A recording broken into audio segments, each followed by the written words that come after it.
Hi guys, tignan mo naman ang ating sili. Mangingi tayo sa kapitbahay, diba? Love your neighbor.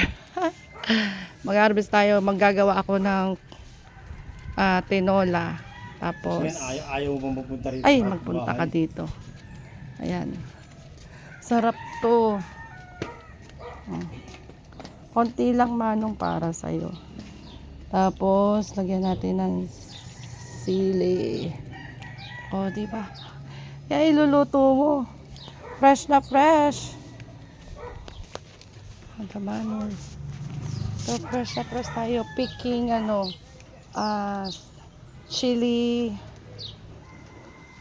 chili leaves.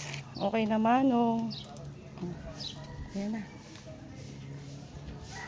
Tama yan. O, syempre. Okay na yan. Oo nga, ayan. O, diba? Fresh. Yan yung gusto natin dito sa probinsya. Yung meron tayong naihingi lang. Yung ilalaman lang ang hindi maihingi, guys. Yung lang. Yung mga gulay-gulay, ayan, pwede natin hingin. Diba?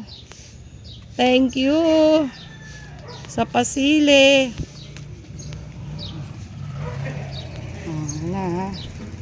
Meron na tayo konti. Enough na to for manong. Salamat po. Salamat. Okay. So dito kami, kapitbahay. Doon. Oh, ayan. Ayan ang kanilang paligid. Diba?